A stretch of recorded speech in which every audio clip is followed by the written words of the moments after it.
Hello friends आम्भे माने एबे city exam रे जियोग्राफी रो आसुथिबा किछि प्रीवियस ईयर क्वेश्चन एवं किछि सिलेक्टेड क्वेश्चन डिस्कशन करिवु जहा कि आपण मानको पई बहुत इंपोर्टेंट।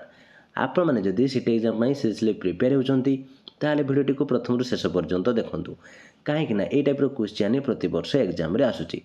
आपण माने जदी प्रतिदिन एई भଳି वीडियो देखिबा को चाहउचंती ताले हम चैनल को सब्सक्राइब करंतु एवं नोटिफिकेशन बटन को ऑन कर रखंतु जहाँफल नेक्स्ट वीडियो भी अपलोड हो आपने जानीपारे आपको एग्जाम प्रिपरेशन हो पारे। मैं क्लास आमर आउ एक स्पेशल क्लास विषय आपको जनइबी जो थे आपने प्रिपरेशन कर एग्जाम सक्सेस पाइपर। तेज चलतु आज क्वेश्चन आंसर कौन रही डिटेल्स डिस्कसन करवा। तेज आज फास्ट प्रीवियस ईयर क्वेश्चन रु किसी डिस्कसन करूँ जहाँकि 1 नंबर क्वेश्चन कौन रही देखूँ केउटी एक सौर जगतर एक सदस्य नुहे ग्रहाणुपुंज उषातारा उपग्रह तारकापुंज। राइट आंसर होउचे ऑप्शन डी तारकापुंज। केउ दुईटी ग्रह रे सूर्य पश्चिम रे उदित होई पूर्व रे अस्त हुए बुध और शुक्र शनि और यूरेनस बृहस्पति और शनि शुक्र और यूरेनस। राइट आंसर होउचे ऑप्शन डी शुक्र और यूरेनस। पृथ्वीर तापमात्रा वृद्धि पाई सबुज कोठरी प्रभाव मुख्य कारण अटे। अम्लवृष्टि पाई जंगल क्षय मुख्य कारण अटे। सबुज कोठरी प्रभाव पाई CFC एक कारण अटे। एठारे क्यों उक्ति ठीक एवं क्योंटी भूल आपण मानक एठारे ऑप्शन रे देवा पई पड़िबो। तो राइट आंसर होउची ऑप्शन ए ठीक एवं बी और सी भूल। क्योंटीर उपग्रह नाही मंगल बुध शनि बृहस्पति। राइट आंसर होउची ऑप्शन बी बुध। क्यों दिन पृथ्वीर समस्त स्थान रे दिन और रातिर अवधि समान होइथाय सेप्टेम्बर 23 और मार्च 21 जून 21 और डिसेम्बर 22 जून 21 और सेप्टेम्बर 23 डिसेम्बर 22 रु मार्च 21। राइट आंसर होउची ऑप्शन ए सेप्टेम्बर 23 और मार्च 21। केउटी अन्य तीनोटी ठारू भिन्न troposphere stratosphere ionosphere photosphere. Right answer होउची ऑप्शन डी फोटोस्फियर। केउटी ठीक अटे अधिकांश ग्रह निज निज कक्षपथरे वामावर्त दिगरे गति करुछंती। प्रत्येक ग्रह निजर अक्षरे वामावर्त दिगरे घुरुचंती। बुध सर्वाधिक उत्तप्त ग्रह अटे। पृथ्वी ढलिथिबा जोगु अधिवर्ष होइथाय। राइट आंसर होउची ऑप्शन ए अधिकांश ग्रह निज निज कक्षपथरे वामावर्त दिगरे गति करुछंती।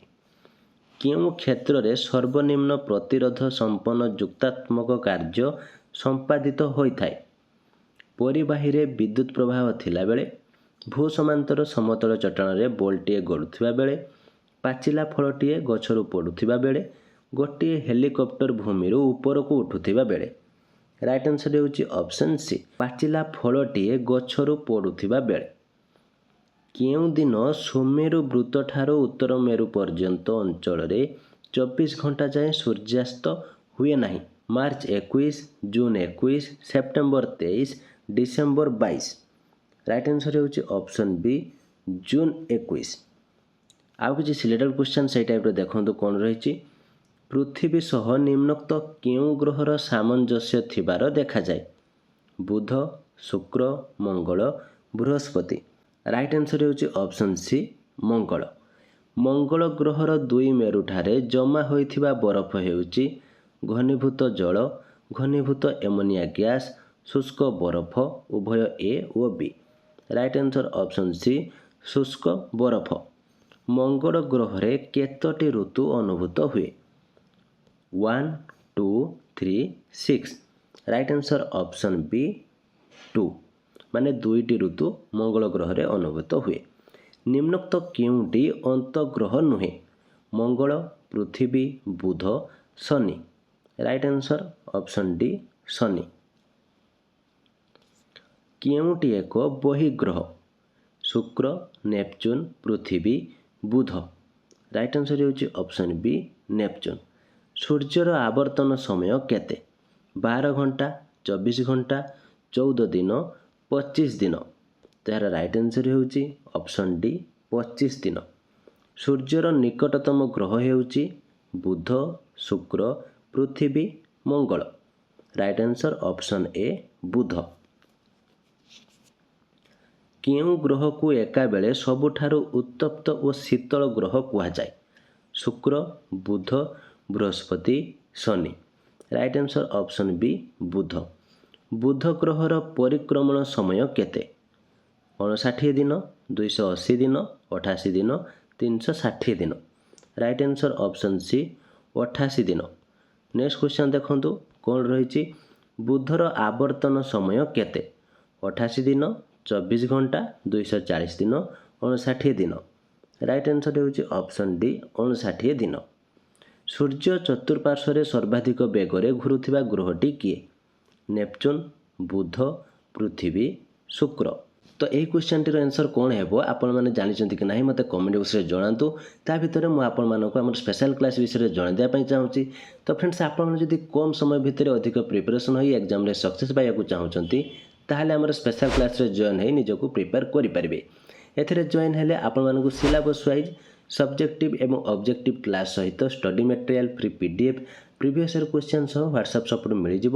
ଆପଣମାନଙ୍କୁ ଏହା ଲାଇଫ୍ ଟାଇମ୍ ଆକ୍ସେସ୍ ମଧ୍ୟ ଦିଆଯିବ, ଯାହାଫଳରେ ଆପଣମାନେ ନିଜକୁ ଭଲ ଭାବରେ ପ୍ରିପାରେସନ୍ କରିପାରିବେ ଏବଂ ଏକ୍ଜାମ୍ରେ ସକ୍ସେସ୍ ପାଇବା ସହିତ ଆପଣଙ୍କର ଟିଚର୍ ହେବା ସ୍ୱପ୍ନକୁ ମଧ୍ୟ ପୂରଣ କରିପାରିବେ। ତ ଏଥିରେ ଜଏନ୍ ହେବା ପାଇଁ ଚାହୁଁଥିଲେ ଦିଆଯାଇଥିବା ହ୍ୱାଟ୍ସଆପ୍ ନମ୍ବରରେ ଜଏନ୍ ଲେଖି ମେସେଜ୍ କରନ୍ତୁ, ନହେଲେ ଭିଡ଼ିଓର ଡେସ୍କ୍ରିପସନ୍ରେ ଜଏନ୍ର ଲିଙ୍କ୍ ଦିଆଯାଇଛି, ସେଠାରେ କ୍ଲିକ୍ କରି ଡାଇରେକ୍ଟ ଜଏନ୍ ହୋଇପାରିବେ। ତେବେ ଚାଲନ୍ତୁ ଏବେ ଆମର କ୍ୱେଶ୍ଚନ୍ କ'ଣ ଥିଲା ଏବଂ ତା'ର ଆନ୍ସର୍ କ'ଣ ଥିଲା ଜାଣିବା। ସୂର୍ଯ୍ୟ ଚତୁଃପାର୍ଶ୍ୱରେ ସର୍ବାଧିକ ବେଗରେ ଘୁରୁଥିବା ଗ୍ରହଟି କିଏ? ତାର ରାଇଟ୍ ଆନ୍ସର୍ ହେବ ଅପସନ୍ ବି ବୁଧ। ବୁଧ ଗ୍ରହର ପୃଷ୍ଠ ଦେଶର 1974ରୁ 75 ମସିହାରେ ପ୍ରଥମେ ଫଟୋ ଉଠାଇଥିବା ମହାକାଶ ଯାନର ନାମ କ'ଣ? Voyager 2, Apollo 11, Mariner 10, Aryabhata. Right answer ହେଉଛି ଅପସନ୍ ସି ମେରିନର 10। କେଉଁ ଗ୍ରହର କୌଣସି ପ୍ରାକୃତିକ ଉପଗ୍ରହ ନାହିଁ? ବୁଧ, ଶୁକ୍ର, ଶନି, ବୃହସ୍ପତି। ରାଇଟ୍ ଆନ୍ସର୍ ଅପସନ୍ ଏ ବୁଧ। ସୌରଜଗତର କ୍ଷୁଦ୍ରତମ ଗ୍ରହଟି କିଏ? ବୁଧ, ଶୁକ୍ର, ମଙ୍ଗଳ, Uranus. Right answer option A ବୁଧ।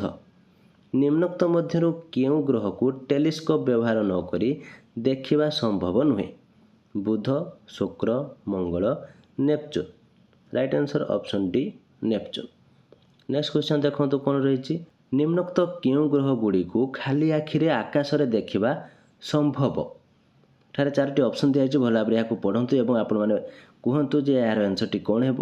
ନିମ୍ନୋକ୍ତ କେଉଁ ଗ୍ରହ ଗୁଡ଼ିକୁ ଖାଲି ଆଖିରେ ଆକାଶରେ ଦେଖିବା ସମ୍ଭବ? ତାର ରାଇଟ୍ ଆନ୍ସର୍ ହେଉଛି ଅପସନ୍ ବି ବୁଧ, ଶୁକ୍ର, ମଙ୍ଗଳ, ବୃହସ୍ପତି, ଶନି। ନିମ୍ନୋକ୍ତ ମଧ୍ୟରୁ କେଉଁଟି ପୃଥକ? ସନ୍ଧ୍ୟା ତାରା, ଶୁକ୍ର ଗ୍ରହ, ପାହାନ୍ତିଆ ତାରା, ବୁଧ। ରାଇଟ୍ ଆନ୍ସର୍ ଅପସନ୍ ଡି ବୁଧ। ପୃଥିବୀର ନିକଟତମ ଗ୍ରହଟି କିଏ? ବୁଧ, ମଙ୍ଗଳ, ଶୁକ୍ର, ବୃହସ୍ପତି। ରାଇଟ୍ ଆନ୍ସର୍ ଅପସନ୍ ସି ଶୁକ୍ର। ସୌରଜଗତର ଉଜ୍ଜ୍ୱଳତମ ଗ୍ରହଟି କିଏ? ଶୁକ୍ର, ବୁଧ, ମଙ୍ଗଳ, ବୃହସ୍ପତି। ରାଇଟ୍ ଆନ୍ସର୍ ଅପସନ୍ ଏ ଶୁକ୍ର। ସୌରଜଗତର ଉତ୍ତପ୍ତ ଗ୍ରହଟି କିଏ? ବୁଧ, ଶୁକ୍ର, ମଙ୍ଗଳ, ପୃଥିବୀ। ରାଇଟ୍ ଆନ୍ସର୍ ଅପସନ୍ ବି ଶୁକ୍ର। ଶୁକ୍ର ଗ୍ରହର ପରିକ୍ରମଣ ସମୟ କେତେ? 365 ଦିନ, 180 ଦିନ, 262 ଦିନ, 400 ଦିନ। ରାଇଟ୍ ଆନ୍ସର୍ ଅପସନ୍ ସି 262 ଦିନ। ଚନ୍ଦ୍ର ପରି କେଉଁ ଗ୍ରହ ବିଭିନ୍ନ କଳା ନେଇ ଗତି କରେ? ବୁଧ, ପୃଥିବୀ, ମଙ୍ଗଳ, ଶୁକ୍ର। ରାଇଟ୍ ଆନ୍ସର୍ ଅପସନ୍ ଡି ଶୁକ୍ର। ଗ୍ରହଗୁଡ଼ିକ ଆବର୍ତ୍ତନ ଦୃଷ୍ଟିରୁ କେଉଁଟି ଅଲଗା? ଶୁକ୍ର, ବୁଧ, ମଙ୍ଗଳ, ପୃଥିବୀ। ରାଇଟ୍ ଆନ୍ସର୍ ଅପସନ୍ ଏ ଶୁକ୍ର। ନିମ୍ନୋକ୍ତ କେଉଁ ଉକ୍ତିଟି ଶୁକ୍ର ଗ୍ରହ ପାଇଁ ସତ୍ୟ? ଏହା ସୌରଜଗତର କ୍ଷୁଦ୍ରତମ ଗ୍ରହ। ଏହି ଗ୍ରହରେ ଜଳ ଦେଖାଯାଏ। ଏଠାରେ ସୂର୍ଯ୍ୟ ପଶ୍ଚିମରେ ଉଦୟ ହୋଇ ପୂର୍ବ ଦିଗରେ ଅସ୍ତ ହୁଏ। ଏହାର କୌଣସି କଠିନ ପୃଷ୍ଠ ନାହିଁ। ରାଇଟ୍ ଆନ୍ସର୍ ଅପସନ୍ ସି ଏଠାରେ ସୂର୍ଯ୍ୟ ପଶ୍ଚିମରେ ଉଦୟ ହୋଇ ପୂର୍ବ ଦିଗରେ ଅସ୍ତ ହୁଏ। ବୁଧ ପରି ଆଉ କେଉଁ ଗ୍ରହର କୌଣସି ପ୍ରାକୃତିକ ଗ୍ରହ ନାହିଁ? ମଙ୍ଗଳ, ଶୁକ୍ର, ବୃହସ୍ପତି, Neptune. Right answer option B ଶୁକ୍ର। ସୂର୍ଯ୍ୟଠାରୁ ଦୂରତା କ୍ରମରେ ଷଷ୍ଠ ସ୍ଥାନରେ ଥିବା ଗ୍ରହଟି କିଏ? ପୃଥିବୀ, ଶୁକ୍ର, ୟୁରେନସ୍, ନେପଚୁନ୍। ତ ଏ କ୍ୱେଶ୍ଚନର ଆନ୍ସର୍ ଆପଣମାନେ କମେଣ୍ଟ ବକ୍ସରେ ଜଣାଇବେ କି ସୂର୍ଯ୍ୟଠାରୁ ଦୂରତା କ୍ରମରେ ଷଷ୍ଠ ସ୍ଥାନରେ ଥିବା ଗ୍ରହଟି କିଏ? तो फ्रेंड्स यही टाइप आहरी बहुत गुड़े क्वेश्चन रही जहाँकि आम मैंने नेक्स्ट क्लास डिस्कसन करूँ। तो आज आम मैंने जहाँ भी क्वेश्चन आंसर डिस्कसन कलु आपण मैंने भल भाव प्रथम शेष पर्यंत देखी दिंतु एवं आपण मैंने यहाँ मन रखु कहीं ये टाइप क्वेश्चन आपण बहुत सिलेक्टेड और बहुत इंपोर्टेंट आपने आम जब स्पेशल क्लास जॉइन हो प्रिपरेशन करने चाहते ताहले दिया व्हाट्सएप नंबर रे जॉइन लिखि मेसेज करूँ ना भिडियो डिस्क्रिप्शन में जॉइन लिंक दिखाई सेटारे क्लिक कर डायरेक्ट जॉइन हो पारे। तो ये थी आज क्लास केमती लगे और जब किसी डाउट थाए कमेंट ऑप्शन हिसाब से जनातु। भिडियो भल लगी लाइक करूँ आपर सांगसाथी जदि सीटी प्रिपेयर होती सेयार करूँ जहाँफल से निजक एग्जाम प्रिपरेशन करेंगे। और आप आम चैनल नुआ अच्छा चैनल को सब्सक्राइब कर नोटिफिकेशन बटन को ऑन कर रखुँ जहाँफल जो आम चैनल वीडियो अपलोड होगा आप जानीपारे आपको एग्जाम प्रिपरेशन हो पारे। तो आज ये थैंक यू।